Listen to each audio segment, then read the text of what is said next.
তো এইখানে আমি আমার সামনে তো গোলক কোনো বস্তু নাই, এটাকে আমি একটা গোল পৃথিবী ধরে নিলাম। হ্যাঁ, এটা হচ্ছে আমার উত্তল পৃষ্ঠ বা কনভেক্স সারফেস, যেখানে ঢাল আছে, হ্যাঁ, পজিটিভ কার্ভেচার আছে, এটার ভিতরে নেগেটিভ কার্ভেচার। তো এটা মূলত একটা বাটি বা ধারক বলি আমরা যেটাকে, হ্যাঁ, ধারক। এইটাও কনকেভ আর এদিকে কনভেক্স।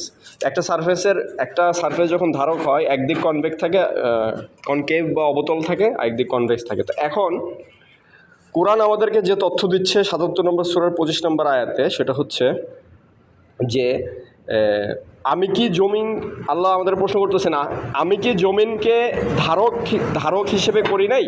এটা যদি জমিন হয়, তাহলে আল্লাহ বলতেছে যে আমি জমিনের মধ্যে বেশিরভাগই সমুদ্র আমরা দেখি, তাই না রাহাত? হ্যাঁ, জমিনের মধ্যে আমরা সমুদ্র বেশি দেখতেছি। তো সমুদ্র ধারক হিসেবে আল্লাহ বলতেছেন। তো আল্লাহ যদি আল্লাহ তো পৃথিবী সৃষ্টি করছে না, আল্লাহ জানবে নাকি আমরা বেশি জানবো, না বিজ্ঞানীরা বেশি জানবে? এটা যে সৃষ্টিকর্তা সে বেশি জানবে, তাই না? তাইলে আল্লাহ যদি পৃথিবীর এরকম গোল বানাইতো, তা আল্লাহকে বলতো যে আমি ধারক বানাইছি, কারণ এটার উপরে যদি আমি পানি ঢালি, এখানে তো পানি থাকবে না, পানি পড়ে যাবে। হ্যাঁ, তার উপর আবার পৃথিবী নাকি ঘুরতেছে, পানি ঢাললাম, এটা ঘুরতেছে, পানি পড়তেছে না, মানে যাই হোক, গ্র্যাভিটির কথা বলবে, গ্র্যাভিটি নিয়ে পরের ভিডিওতে আসতেছে, অসুবিধা নেই। এই যে পৃথিবীকে আল্লাহ ধারক বানাইছে, আচ্ছা ভালো কথা। তো ধারক হিসেবে এটার মধ্যে যদি আমি পানি ভরি, তো পানিটা কি হবে? পানিটা সমতল হবে না? পানিটা কি এরকম কনকেভ হবে না কনভেক্স হবে? কোনটা হবে? পানির যে পৃষ্ঠটা, পানির সারফেসটা, ওটা তো কনকেভও হবে না, কনভেক্সও হবে না, সমতল হবে না? তুমি গ্লাসে পানি ঢালো, গ্লাসের পানি কি এরকম উঁচা হয়ে থাকে? বা গ্লাসের পানি কি এরকম কার্ভ করে না? তাইলে যদি না করে, পানি, আমার গ্লাসের পানি যদি কার্ভ না করে, এবং গ্লাসের ভিতরটা কিন্তু কনকেভ বা অবতল, বাহিরে মানে ধারক, গ্লাস একটা ধারক, দেখো গ্লাসও ধারক, এটাও ধারক, আমি সব ধারক নিয়ে কথা বলতেছি। তাইলে গ্লাসের পানির উপরের পৃষ্ঠ কি সমতল, ভিতরের পৃষ্ঠ হচ্ছে অবতল। তাইলে সমতল অবতল, এটার ক্ষেত্রে কি সমতল অবতল হবে না পানি ঢাললে? এই যে সমতল অবতল। আমি যদি পুকুরে যাই, পুকুরে কি একই কাহিনী হবে না? সমতল হবে উপরের পৃষ্ঠ, তলদেশ অবতল হবে। আচ্ছা, আমি যদি নদীতে যাই, সেম সমতল অবতল। আমি যদি খাল বিলে যাই, সেম সমতল অবতল। আমি যদি সমুদ্রে যাই, ওটাও একই, সমতল অবতল। তাহলে আমাদেরকে বলা হচ্ছে পৃথিবী নাকি এরকম গোল, পৃথিবীর উপরে 70% সমুদ্র। হ্যাঁ, 70% অনেক সমুদ্র, জমি থেকে সমুদ্র অনেক বেশি। তাইলে 70% যদি, পৃথিবীর 70% যদি এরকম সমতল অবতল হয়, তাহলে সেটা উত্তল বা কনভেক্স বা গোল হয় কিভাবে? মানে একটা জিনিসকে যখন কনভেক্স বলা হবে, তখন মানে ওটা গোল হইতে গেলে তাকে কনভেক্স হইতেই হবে। তা কনভেক্সের কথা কোরআনে নাই, কোরআনে বলতেছে যে সমতলের কথা বলা আছে আর অবতলের কথা বলা আছে। তাইলে একজন বিশ্বাসী, আজ আল্লাহকে বিশ্বাস করে, কোরআন বিশ্বাস করে, সে কিভাবে বলবে যে পৃথিবী গোল বা পৃথিবী ঘুরে? এটা কি বলতে পারবে? না, এটা তার রাইট নাই, তার অধিকার নাই, তার ঈমান চলে যাবে, তাই না?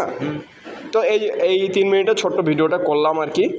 তো জাস্ট এটা ফিজিক্স যে কিনা ক্লাস 5-এ, তুমি এই যে ওর বুকের মধ্যে নাসা লেখা, তো যাই হোক, সবাই নাসাকে ভালোবাসে। তো তারা যে আমাদেরকে মিথ্যা বলতেছে, এই যে তুমি ক্লাস 7 পর্যন্ত পড়ছো না, তো তুমি কনভেক্স কনকেভ তো বুঝো নাকি? উত্তল অবতল সারফেস পৃষ্ঠ পড়াইছে না? তাহলে একটা ক্লাস 7-এর ছেলে যদি বোঝে, কত শিক্ষিত মানুষ তারা বুঝতেছে না, আমাকে গালিগালাজ করতেছে, না আমাকে হাসি তামাশা করতেছে। তো আমি যদি কোরআন বাদও দেই, আমি কি বলতে পারবো একটা জিনিস ঘুরতেছে, একটা জিনিস গোল জিনিস, সেটা ঘুরতেছে, উপরে পানি? আমি হয়তো এটা বলতে পারি ভিতরে আসি আমরা, হ্যাঁ, মানে একটা গোল জিনিস ঘুরতেছে, তার ভিতরে আসি না, বিজ্ঞান তো আমাদের সেটা বলতেছে না। তার মানে বিজ্ঞান ভুল, কোরআন সঠিক। তার মানে তুমি কিন্তু রাহাত ইতিহাসের একটা অংশ হয়ে গেলা এই ভিডিওর মাধ্যমে, ঠিক আছে? এটা জাস্ট তুমি একটা ভালো ছেলে, মানে তোমার মধ্যে প্রতিভা দেখছি আমি, যার কারণে তোমাকে বিষয়টা বোঝাইলাম। তো 4 মিনিট, হ্যাঁ। তো এখন বিষয়টা হচ্ছে গিয়ে, কেউ যদি বিজ্ঞান এবং অপবিজ্ঞানের পার্থক্য না বুঝে এবং অপবিজ্ঞানের সাথে কোরআনকে মিলায়, তাদের তো ঈমান নাই। এবং বিজ্ঞান মানে কি? বিজ্ঞান প্রতিদিন শিখে, তাই না? বিজ্ঞান শিখে, আজকে যতটুকু শিখছি কালকে তার থেকে বেশি শিখবো, হ্যাঁ এটাই তো বিজ্ঞান। এটাই বিজ্ঞান। আমি যদি বলি মহাবিশ্বের মহাপৃথিবীর সব কিছু জানি না ফেলছি, এইটা আমি তো অহংকার করতেছি, তাই না? এটা কিন্তু নাস্তিকরা বলে। হ্যাঁ, নাস্তিকরা তো, নাস্তিকরা কি সঠিক কথা বলে? এইটা ভুল, ওরা যে কথাটা বলে এটা ভুল। ওরা বলে যে আল্লাহ নাই। আরে ভাই, আল্লাহরে তুই দেখছিস, তুই মহাবিশ্বের বেশিরভাগই তুই জানিস না। এই যে সমুদ্রের তলদেশে কি বিজ্ঞান সব কিছু এখনো বাইর করতে পারে নাই? সেখানে মহাকাশে সব কিছু নাকি আমরা উদ্ধার করে ফেলছি। উদ্ধার করে বলছে আল্লাহরে খুঁজে পাইনি, তার মানে আল্লাহ নাই। তো নাস্তিকরা কি সঠিক কথা বলে? এটা ভুল। আচ্ছা দেখেন, এই যে দর্শকরা, একটা ক্লাস 7-এর বাচ্চা বুঝতেছে যে এই কথা, আপনারা নাস্তিক যারা আছেন আপনারা এটা বুঝতেছেন না, ঠিক আছে? আর বলতেছেন কোরআনে ভুল আছে, হ্যাঁ, কোরআনের সাথে বিজ্ঞান মিলে না, এই ধরনের কথাবার্তা আপনারা বলতেছেন। তো আশা করি আপনারা এগুলো বলবেন না। এই ভিডিওটা আশা করি মানে ইতিহাসের একটা অংশ হয়ে থাকবে, কারণ আমার মতো চিন্তা এর আগে কেউ করে নাই, আমার মতো রাহাতের মতো চিন্তা এর আগে কেউ করে নাই, এবং এগুলো নিয়ে কথা বলে না কেউ। আচ্ছা, এখন এই রাহাতের সাথে এই যে নাসা ফ্যান বয় এখন ওর সাথে চলে আসলাম দ্বিতীয় একটা ভিডিওতে। তো আয়াতুল কুরসি নিয়ে ওর সাথে কথা হচ্ছিল। তো আল্লাহ বলতেছে এই যে একটা চেয়ার আমি সাজাইছি, যদিও ওটা হয়নি, কোরআনের কসমোলজি মানে কোরআনের যে মডেলটা সেটা নিয়ে আমি একটু চেষ্টা করতেছি আর কি। তো আল্লাহ কোরআনে বলতেছেন যে সূরা বাকারার আয়াতুল কুরসিতে 255 আয়াতে যে ওয়াসিয়া কুরসিয়ুহু সামাওয়াতি ওয়াল আরদ। হ্যাঁ, আল্লাহর যে কুরসি, যে চেয়ার, দেখেন চেয়ারের কিন্তু 4টা পা আছে, ওদিকে পরে আসতেছি। আল্লাহর কুরসিটা কি? ওয়াসিয়া মানে ব্যাপ্ত, আর সামাওয়াত মানে উপরের ডিরেকশন, এই যে উপরে সামাওয়াতি ওয়াল আর্দ মানে হচ্ছে এই যে চার পায়া দ্বারা আবদ্ধ যে সমতল জায়গাটা, সেটাকে নিচে তো এই টেবিলটা, এটা টেবিলের নিচে সমতল। হ্যাঁ, তো এটাকে আর্দ বলা হচ্ছে, যে মানে আল্লাহর কুরসি দ্বারা আবদ্ধ জায়গাটাকে আল্লাহ আর্দ বলতেছে। এবং সূরাতুর রহমানে আল্লাহ বলতেছেন যে হে মানব এবং জিন, হ্যাঁ, যেই জিনরা কিনা রানী কি জানি বলছিলাম, রানী সাবা নাকি কি জানি, বাদশা সুলাইমান আলাইহিস সালামের কাছে এক চোখের পলকে জিন কি নিয়ে আসছিল? আরেক রাজ্যের রানীর রাজসিংহাসন নিয়ে আসছিল, তাই না? তো 1 সেকেন্ডের মধ্যে হাজার হাজার কিলোমিটার যারা ভ্রমণ করতে পারে তাদেরকে আল্লাহ বলতেছে হে মানব এবং জিন, তোমরা পারলে জমিনের সীমানা, এই যে উঁচু জমিনের সীমানা যেখানে ইয়াজুজ মাজুজ আছে, মানে পরে আসতেছি, জমিনের সীমানা অতিক্রম করো, অথবা এই যে আসমানের সীমানা অতিক্রম করো তোমরা পারলে। আল্লাহ চ্যালেঞ্জ দিচ্ছে, আল্লাহর চ্যালেঞ্জ এটা। তাইলে যারা বলতেছে যে জমিন গোল, তো কোরআনের মতো জমিন তো গোল না। এই যে আমরা যদি পৃথিবী ধরি, এখানে বাংলাদেশ, এখানে আমেরিকা, এখানে সূর্য ছোট হইলে প্রদীপের মতো সূর্যকে আল্লাহ কোরআনে বলছে প্রদীপ। সূর্য যদি ঘোরে, এখানে সূর্য থাকলে এইখানে বাংলাদেশের দিন, আমেরিকার রাত। আবার সূর্য যখন এভাবে ঘুরবে তখন আমেরিকায় যখন দিন, বাংলাদেশে তখন রাত। তাইলে এই বাইরের সমুদ্র, এই সমুদ্রের পানি, তো সমুদ্রের তো আল্লাহ বলছে জমিনকে ধারক বানাইছে, যে সমুদ্র কিন্তু ধারক, পানি ধরে আছে। হ্যাঁ, 77-25 ধারক। তো এর সমুদ্রের বাহিরে আছে, এটা ধরো আইসের মানে বরফের দেয়াল, বরফের প্রাচীর যদি ধরি, তো বাহিরের জমিগুলা দেখি আল্লাহর কুরসির ভিতরে নিচে বাহিরের জমিনগুলো উঁচু, যেখানে ইয়াজুজ মাজুজ আছে। দেখো কোরআন এবং কোরআন সমর্থিত হাদিসে আছে যে ইয়াজুজ মাজুজের অস্তিত্ব আছে। আমরা একজন বনাম ওরা 999 জন, এরকম আরও মানে 999 কি একটা সংখ্যা, আরও মানে একটা মানে অনেক বেশি বোঝাইছে। তো আমরা এই ছোট জায়গাটুকুর মধ্যে আমাদের থেকে অনেক বেশি জনসংখ্যা, যে বাহিরের জমিনগুলো আমরা যদি দেখি উঁচু পাহাড়ি এলাকা। সূরা কফ নামে একটা সূরা আছে। তো এখন এইসব জায়গায় যদি ইয়াজুজ মাজুজ থাকে, তো তাদেরকে আমরা দেখতেছি না, কিন্তু তারা তখন আসবে যখন জেরুজালেমে ইহুদিরা ফিরে আসবে, যখন জেরুজালেমে তখন তারা আসবে। তাইলে ইহুদিরা জেরুজালেমে ফিরে আসবে যখন, তখন ইয়াজুজ মাজুজ বাহির থেকে উঁচু জমি থেকে ধেয়ে আসবে, প্রত্যেক উঁচু জমি থেকে।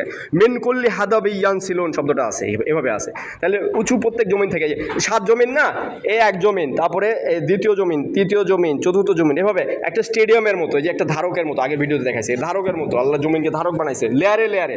65 নম্বর সূরার 12 নম্বর আয়াতে বলতেছে আমি লেয়ারে সৃষ্টি করছি জমিন এবং আসমানও কিন্তু এই যে এখানে লেয়ার, হ্যাঁ, বিভিন্ন লেয়ার আমরা চিন্তা করতে পারি। হ্যাঁ, তো সবাই কিন্তু আল্লাহ বলতেছে যে মানব এবং জিন যা করবে, আমাদের স্পেস ট্রাভেল সবাই এইসব এলাকায় হবে, স্পেস ট্রাভেল। তার মানে 4 তারকা এখানে ঘুরতে। এই যে তারকা কেমন দেখা যায়, তারকা হচ্ছে গিয়া ফার্মামেন্ট, উপরটা ফার্মামেন্টে খচিত, এই যে এভাবে যেরকম ফুটাগুলো খচিত, তার ওরকম আর কি ধারণা করা হয় আর কি। যারা জিওসেন্ট্রিক, তো কোরআনিক কসমোলজি আর কি। তো এইটা আমি তো ভালো মতো দেখাইতে পারলাম না, কিন্তু বিষয়গুলো কিন্তু খুবই ইন্টারেস্টিং। হ্যাঁ, যার কারণে আমি নিজেকে সমতল, যার কারণে আমি বলি যে আমি মনে করি পৃথিবীর সমতল। এই যে টেবিলটা কিন্তু সমতল, এই টেবিলগুলো কিন্তু সমতল, তাই না? তাইলে রাহাত, তোমার কাছে প্রশ্ন, আমি যদি বলি পৃথিবী সমতল, আমার কথা কি কোরআনের বিরুদ্ধে যাবে? যাবে? যাবে না। আমার কথা কি বিজ্ঞানের বিরুদ্ধে যাবে? হ্যাঁ, এটা যাবে। বিজ্ঞান অপবিজ্ঞানের বিরুদ্ধে যাবে, বিজ্ঞানের বিরুদ্ধে তো যাবে না। বিজ্ঞানের বিরুদ্ধে কারণ যাবে। আমি যদি এখানে পানি দ্বারা ভরি, পানির ধর্ম কি? বিজ্ঞান কি বলে? পানি সবসময় ফ্ল্যাট হবে। এবং বিজ্ঞান আমাকে বলতেছে কনভেক্স সারফেসে, আমি বিজ্ঞান তো পরীক্ষা ভিত্তিক, তাই না? আমি যদি তোমাকে বলি যে এটা পানি দিয়ে ভরে নিয়ে আসো, পানি ভরে নিয়ে আসো, তো তুমি পানি ভরলে পানিটা এখানে থাকবে। পানি কি তুমি এখানে ঢালবা? পানি এখানে ঢালবা না। পানি ঢালবা, ভিতরে পানি ঢালবা। হ্যাঁ, তাহলে এটাই তো বিজ্ঞান। মূর্খরা যারা মনে করে পৃথিবী গোল, তারা এখানে পানি ঢালবে। এটা ঠিক। তো তারা বিজ্ঞান চর্চা করে না, তুমি বিজ্ঞান চর্চা করো। কে বিজ্ঞান চর্চা করে? আমি বিজ্ঞান চর্চা করি। তারা অপবিজ্ঞান চর্চা করে, তারা মূর্খ। হ্যাঁ, তাইলে তুমি যখন সমাজে বলবা যে রাহাত, তুমি যখন সমাজে বলবা যে আমি মনে করি পৃথিবী গোল না, পৃথিবী সমতল, তখন তোমাকে মানুষ হাসি তামাশা করবে, তখন তোমাকে পাগল বলবে, তোমাকে বলবে অপবিজ্ঞান পূজা করো, তুমি বিজ্ঞান জানো না। অথচ তুমি কিন্তু বিজ্ঞান মতোই কাজ করতেছো, ধারকের মধ্যে কন্টেনারে পানি ঢালতেছো। কেউ কনকেভ সারফেসে লিকুইড ধরে, কেউ কনভেক্স সারফেসে লিকুইড ধরে, এটা আবার এভাবে ঘুরায় না। পৃথিবী নাকি ঘোরে, পৃথিবী নাকি ঘোরে। আচ্ছা, এই যে ফ্যানটা দেখো রাহাত, দেখো ফ্যানটা যদি চালাই আমি, হ্যাঁ, ফ্যানটা যদি ঘুরাই আমি, তো ফ্যান যদি ঘুরে, আমি যদি বলি ফ্যান ঘোরার পরে একটা স্লো মোশনে রেকর্ড করে ভিডিও করলাম ফ্যানটারে, মনে করো ফ্যানটা ঘুরতেছে, স্লো মোশনে রেকর্ড করলাম।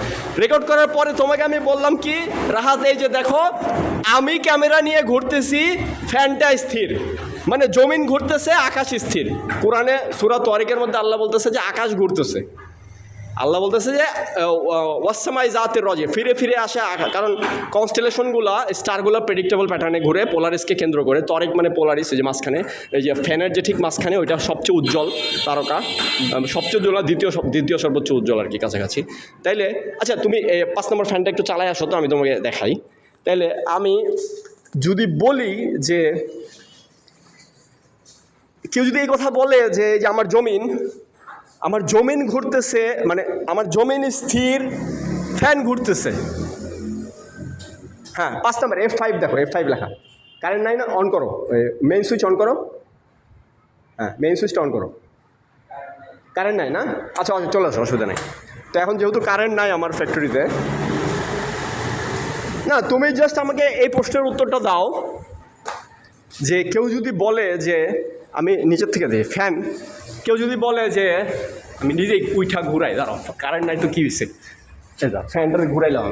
হ্যাঁ, ধরো এটা রেকর্ড হচ্ছে। তা আমি যদি বলি যে এখন রাহাত, আমি কিন্তু ক্যামেরা নিয়ে ঘুরতেছি, দেখো ওই যে ওই ফ্যানটা দেখো, এই ফ্যানটা আমি ক্যামেরা নিয়ে ঘুরতেছি, দেখো রেকর্ড হচ্ছে কিন্তু, দেখো আমি কিন্তু ঘুরতেছি, এই ফ্যানটা কিন্তু স্থির, আমি ঘুরতেছি, মনে হচ্ছে ফ্যান ঘুরতেছে। হ্যাঁ, তো এটা একটা বিষয়। আর এইখানে আরে বাবারে, আমি স্থির দাঁড়ায় আছি, ফ্যানটা ঘুরতেছে। তো আমাদের তারকাগুলো যে মাঝখানে পোলারিস কখনো ইয়া করে না, যদিও প্রেসেশন অফ ইকুইনক্স হয়তো পরের টপিক, এই ঘুরতেছে। তো এই কিন্তু আমিও ঘুরতে পারি। হ্যাঁ, তো স্লো মোশনে রেকর্ড করলে কি তুমি বুঝতে পারবা? এটা কি মানে তুমি তো বুঝতে পারবা না কে ঘুরতেছে? এটা বোঝা সম্ভব না। কিন্তু বুদ্ধিমান লোক কোনটা বেছে নেবে? মানুষ, আমি এমনি করে মাথায় চক্কর খাচ্ছি, ফ্যানরে না ঘুরে আমি আমার জমিন পায়ের তলায়, আমি যদি বলি রাহাত আমার পায়ের তলা জমিন ঘুরছে, বিশ্বাস করবা? আমি তো নিজে ঘুরছি, তাই না? একটু আগে নিজে ঘুরলাম। আমি যদি বলি রাহাত জমিন স্থির, কিন্তু আমার পৃথিবীটা না ঘোরে, আমার পুরো ফ্যাক্টরিটা ঘুরে গেছে, তুমি বিশ্বাস করবা? তুমি কি আমার পাগল বলবা না? হ্যাঁ, এটা